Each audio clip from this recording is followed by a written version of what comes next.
Okay, America. When I started putting this together, it was just going to be a rant and a kick in the teeth for Fox News and the rest of mainstream media for their deliberate manipulation of the news regarding Ron Paul. Now, after reflection, I've changed my mind. A rant won't do it. Folks, we need to recognize that the bastards might actually win the first round. If they can successfully keep Ron Paul's name out of the mainstream media, and they probably can, he might not get enough support on Super Tuesday and may end up nudged out of the convention.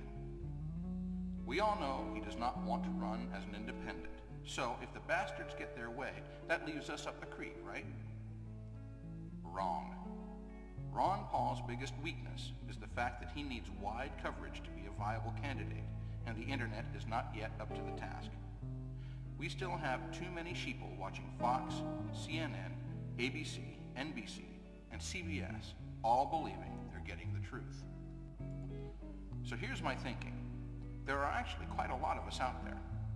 Thousands of meetup groups, organizations out the wazoo, really fired up and enthusiastic supporters. Folks, we have a movement here. Heck, Ron even has a 24/7 radio station online. The one place that mainstream media is weak is in the local news. They don't have the resources or control at local level to shut us up. And while the sheeple go to the big news people for big news, when it comes to the local stuff, it's the local rag they read. It's the local station they listen to on the way to work. It's their neighbor on the screen telling them the local highlights that they really pay attention to.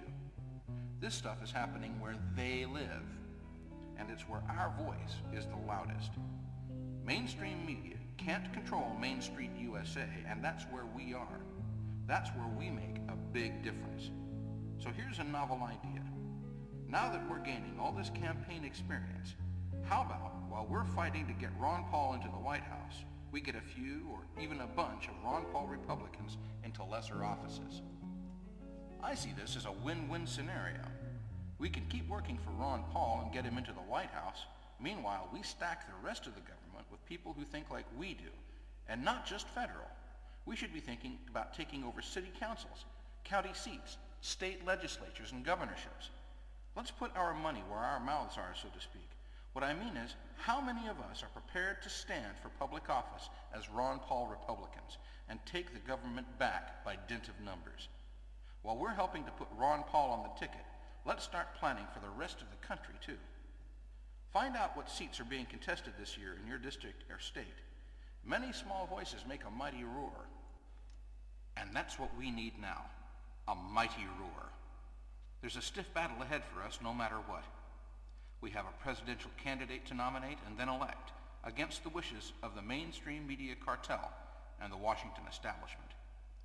We have organizing to do in our districts, towns, counties, and states if we're going to fill the tickets with Ron Paul Republicans.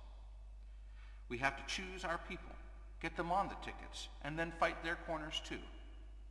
And we have to do battle against mainstream media no matter what. The battle against smears and lies is only just starting. We have to be ready to repel the attacks of the unscrupulous, politically motivated reporters and hatchetmen. And we have to do it clean, without besmirching Ron Paul's reputation, even though the opposition is going to fight dirty, and already are. We know that we no longer have a free and objective press. How can a press be free if it's shackled by its owner? And how may it be objective if its owner refuses to publish the truth?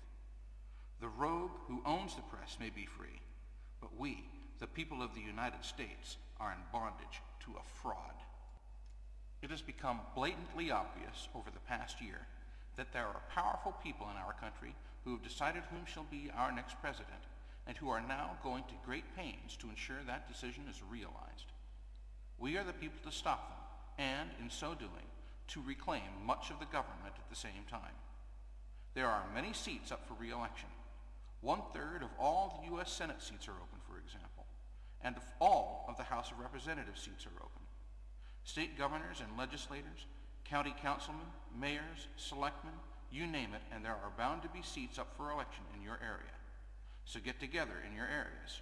Organize yourselves for your own communities as well as the nation.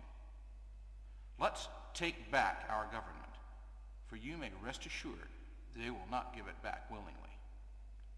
God bless America, God bless Ron Paul and all of us, and God speed us to victory in 2008. Thank you for listening.